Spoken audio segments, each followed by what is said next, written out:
Bonjour chers enfants, ça va? J'espère que vous allez bien. Ça c'est le problème 13. Résoudre des problèmes du champ additif au multiplicatif. On va commencer par prendre la leçon 123 du fichier et on va commencer par le travail, par les problèmes qui sont le fichier. Premier problème. Margot possède 50 billes. Suzy en a 18 de moins. Qu'est-ce que ça veut dire? Ça, c'est la solution du problème. Suzy, on a 18 de moins. Donc, elle a 18 billes de moins que Margot. Elle a 18 moins. Elle a 18 billes de moins que Margot. Donc, combien de billes Suzy possède-t-il? Combien? Alors, pour vous montrer cette situation, on peut dire Suzy en a 18 de moins que Margot. Ou bien, Margot en a 18 de plus que Suzy. Ou bien, il faudra donner 18 billes à Suzy pour qu'elle ait autant de billes que Margot. Donc vous voyez, on peut interpréter cette phrase de trois façons. Suzy a 18 moins, a 18 billes de moins. Ça veut dire que Margot, elle a 18 billes de plus, ou bien il faut donner 18 billes à Suzy pour qu'elle ait le même nombre de billes que Margot. Pour le deuxième exercice, pour l'été, Naomi achète cette chaise et ce parasol. Combien Naomi va-t-elle payer? Attention, Naomi, il a acheté que la chaise et le parasol. Il n'a pas acheté la table. Donc combien il doit payer? Bien. On va voir. Donc,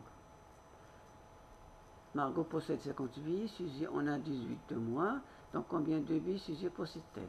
Donc il faut faire une soustraction. 50 moins 18.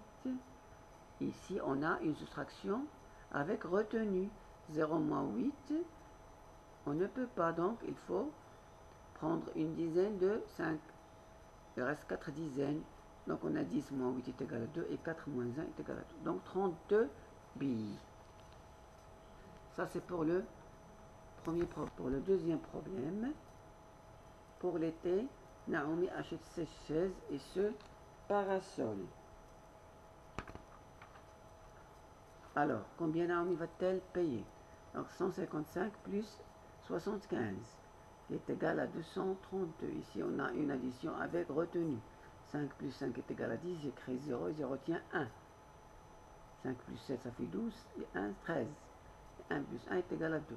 Donc Naomi va payer 230 €. Donc ici il ne faut pas additionner le prix de la table.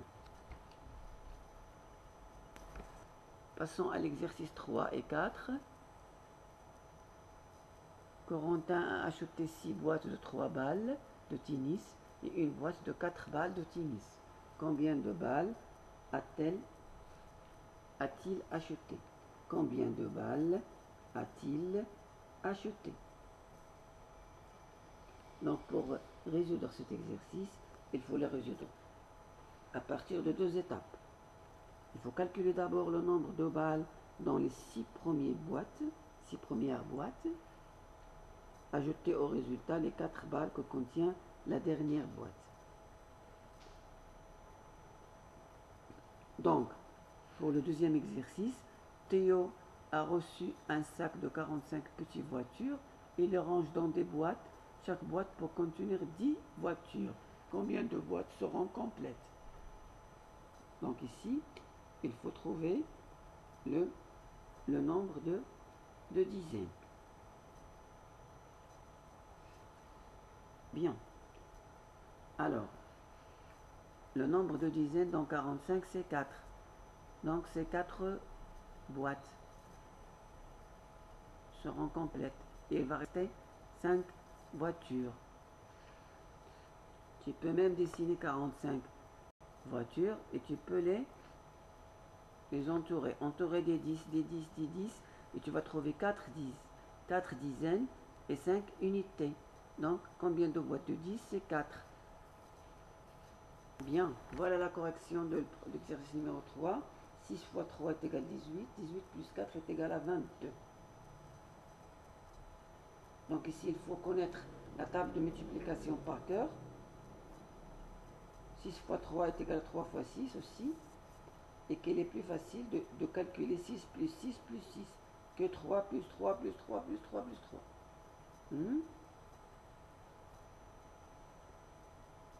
Bien. Pour le quatrième exercice, voilà. Donc ici, il faut décomposer 45 en 4 dizaines et 5 unités. C'est 10 plus 10 plus 10 plus 10 plus 5. Donc c'est 4 dizaines et 5 unités. Donc combien de boîtes vont être complètes? C'est 4 boîtes. Vous pouvez même prendre 45 jetons et mettre 10 jetons dans chaque boîte et vous allez voir. Vous allez remplir 4 boîtes et il vous restera 5 jetons. Donc c'est 4 dizaines et 5 unités. Merci les enfants.